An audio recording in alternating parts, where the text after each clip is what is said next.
dan sesuai rencana itu Pak Pambuk sendiri yang akan memimpin rapat pagi ini, sehingga kami tadi sebenarnya menunggu-nunggu kalau Pak Sekda bisa atas kehadirannya pada hari ini, dan agenda utama kita pada hari ini adalah mengevaluasi perjalanan progres dari kegiatan-kegiatan tim koordinasi penanggulangan.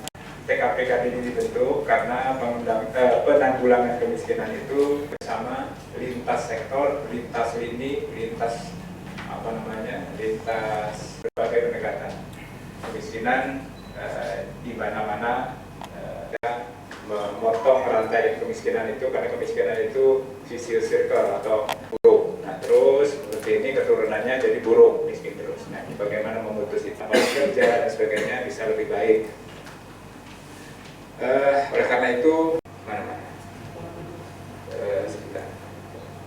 Nah, ini. Jadi, kemudian terlihat di pertumbuhan ekonomi kita di 2015 angkanya 4,40. Sebenarnya harusnya 2 digit di belakang koma, 4,40.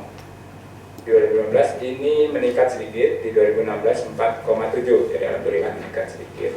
Nanti mudah-mudahan ada perbaikan pertumbuhan ekonomi kita, karena bagaimanapun ini akan berdampak. Dan satu hal, jadi kita tidak bisa menetapkan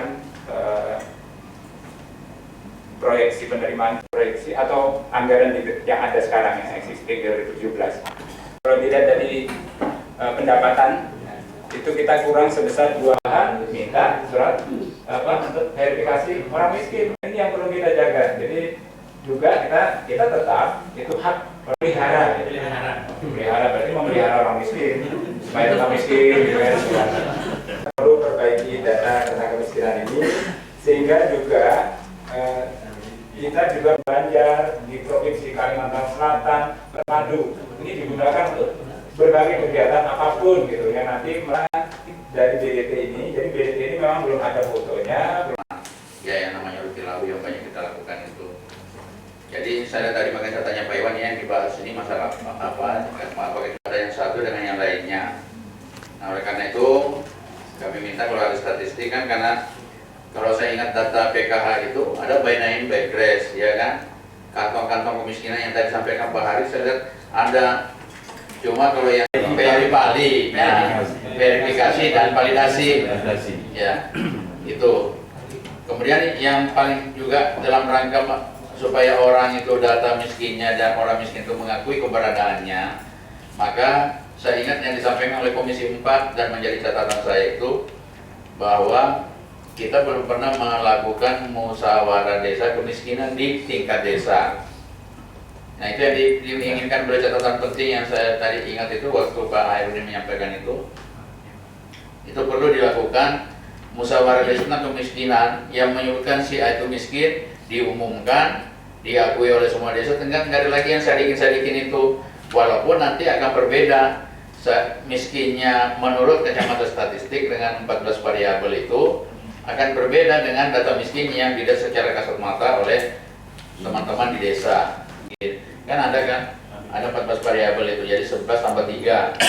Nah, tapi kalau yang tadi yang disampaikan yang sadikin itu tadi itu ya, melihat orang itu kurang berdaya atau apa, disebutlah dia dengan miskin. Nah, ini yang harus kita samakan. Oleh karena itu tadi yang disampaikan Pak Hari bahwa tentang musyawarah desa miskin itu penting. Nah, berkaitan lagi dengan yang satunya yang berkaitan dengan yang disampaikan Pak Bupati tadi, saya minta izin mau ke sini, beliau mengingatkan lagi bahwa kita kan pernah ada kesepakatan Dinas Kesehatan Sosial dan Rumah Sakit untuk membuka counter kemiskinan dalam rangka melakukan pengobatan. Iya kan Pak ya? Yang kesepakatannya itu akan ditempatkan di rumah sakit. Nah, beliau tadi menanyakan itu kira-kira jalan gitu Pak ya sini.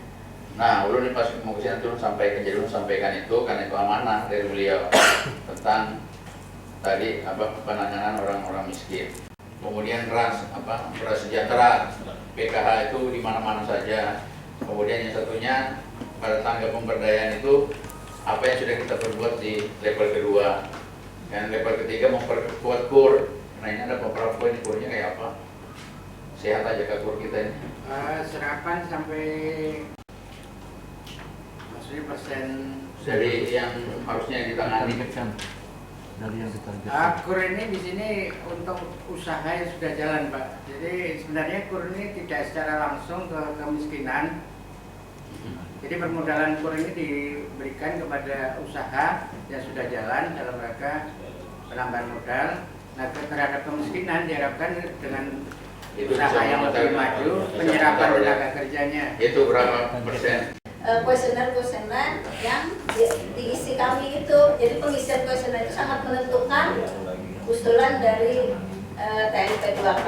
Nah, yang menjadi problem kemarin dari hasil rapat sebelumnya, yang menjadi problem ternyata yang JKM itu, kalau saya tidak salah tangkap, yang diberikan oleh Kemenkes itu masih berdasarkan data PPS 2011 katanya. Kemarin siapa yang mewakili? Kan kami kalau individunya 97-90 yang disetujui Pak, kalau usulan Tambahan sebanyak 2000 berarti lah?